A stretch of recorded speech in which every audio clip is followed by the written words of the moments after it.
So like randomly I bought this Infinity Saga Lego Nano Gauntlet, so I'm gonna put this thing together.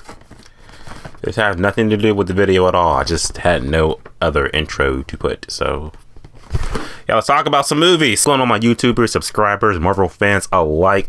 We are celebrating the end of Phase 4 of the Marvel Cinematic Universe with Black Panther Wakanda Forever. It's officially out in theaters now. You've seen the movie, you've not seen the movie, then go see it and just talk about the Black Panther Wakanda Forever. Did you like it? Did you not like it? Let's just talk about it. Well, on another video, because this video is all about Phase 4 as a whole. Phase 4 is finally over with Black Panther, and I gotta say, a lot of people are kind of divisive about Phase 4. I'm gonna say this. I feel like you should only compare Phase 4 to Phase 1. This is just the beginning of the multiverse saga, so I feel like Phase 6 will better be compared to Phase 3, because those will actually have Avengers movies at all. Phase had no Avengers movies at all, so just not a fair comparison. But the point of the video, why you clicked on it, is the ranking. So let's rank every movie in the Phase 4 lineup, not including TV show. Because if I did TV shows, this video would be even longer. And let's face it, no one likes She-Hulk. I didn't mind She-Hulk. I'm just saying the majority of you guys are just like She-Hulk. Here you go. We've got Black Widow. We've got Shang Chi. We've got Eternals. We got No Way Home, Multiverse of Madness, Love and Thunder, and Wakanda Forever. All crazy movies in their own type of way. But what is like the hierarchy of the Phase 4 lineup? Let's talk about it. Here we go. So, what is it? What was it? I just said it. Give me a second. 7 movies in the Phase 4 lineup. So, going from the bottom to the top, because that's how it works. Coming in at number 7 is going to be this movie. Hey, you've built the perfect safe house. And what's this even made of? Vibranium?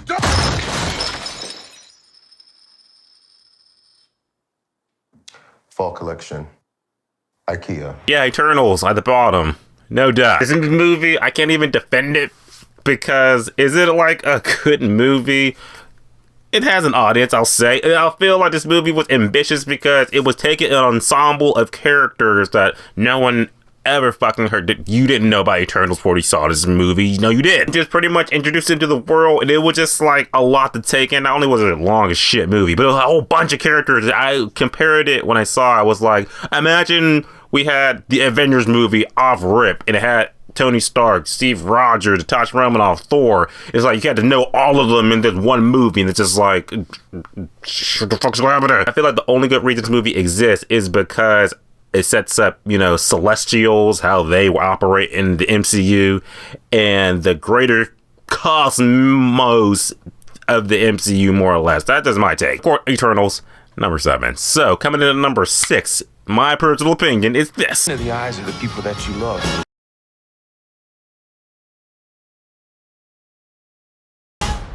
Not me. What? Yeah, Thor: Love and Thunder, that movie that came out, what, a couple months ago. Yeah, number 6. This movie, I like, don't get me wrong, I like Thor. I don't love Thor. I like Thor a lot. But I just feel like this movie was a step down from Ragnarok. This movie was pretty much the director being like, yeah, I'll do Ragnarok like times 3. Pretty much if I had to compare it, it's like, remember when Tim Burton did the original 89 Batman, you know, it was like that, and the studio loved it, and now the studio was like, oh yeah, Tim Burton, you can do Batman Returns, but you can just, no shackles, do whatever you want. People hated it. And now that's what I feel like Taika Waititi did with Love and Thunder. Studio was like, oh yeah, Ragnarok was cool, so Love and Thunder, you do whatever the fuck you want to do. Yeah, screaming goats.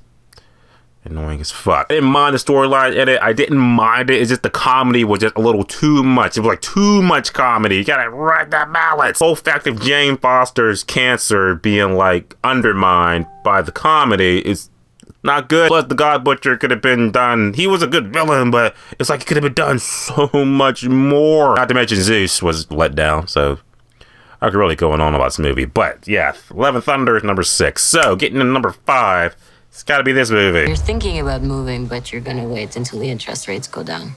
That's not my story. Number 5, this movie that kicked off Phase 4 is Black Widow. I like my girl Black Widow. You know, love me, Natasha Romanoff, sexiest Marvel woman alive or dead. My only gripe, my main gripe, we can all agree with her movie is the fact that this movie should have came out way back in 2016 in Civil War. That's like when it really takes place at, and the fact that when this movie came out, we're kind of just like, what's the point? Because we know where her end game is at. Not really learning any new things that are kind of just like, well, we could have learned that like 2016 when it was relevant. I love Yelena. She was awesome. And it just feels like a movie that was just a couple years too late. So that's why I'm like, it's not a terrible movie. It's a movie I'm kind of just like, you'll appreciate it more when you do your Marvel binge. You could watch Civil War and then be like, okay, watch all the post-Civil War movies go into Infinity War.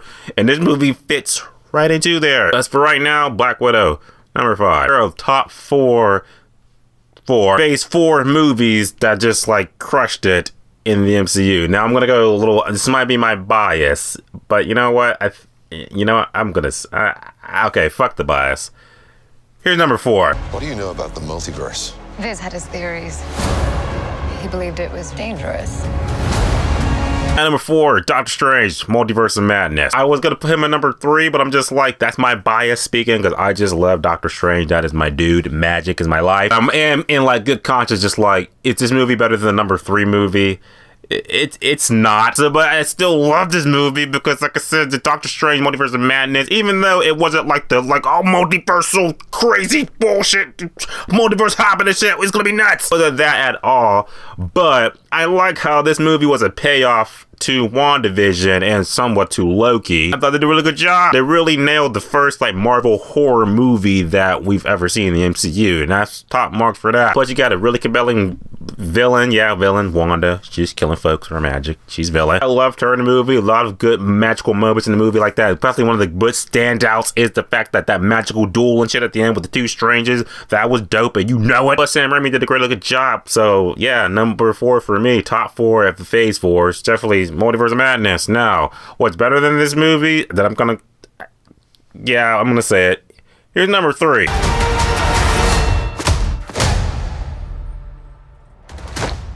Who are you? Shang Chi, Legend of the Ten Rings. Fuck yeah! I could not, in good conscience, put this movie under Multiverse of Madness. So yeah, I saw the light for a second. It was really a breath of fresh air. This was the second movie in the Phase 4 lineup, and we're just like, Shang-Chi, who the fuck is that? Now I'm like, Shang-Chi, you better watch the fuck out, put some respect on his name. I really love the mythology and the new worlds we got this visit in the MCU, the new mythology that was brought to it. That was incredibly great and well done. Plus, Shang-Chi as a character was awesome too to meet. We're just kind of at this moment where we're just like, well, where can Shang-Chi show up next? It's kind of just like, yeah, I got your 10 rings. They're shooting out some type of beacon or something.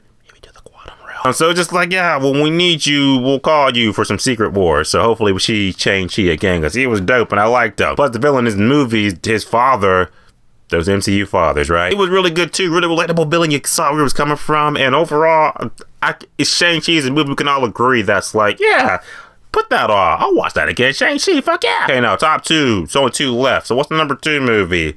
I think it's obvious.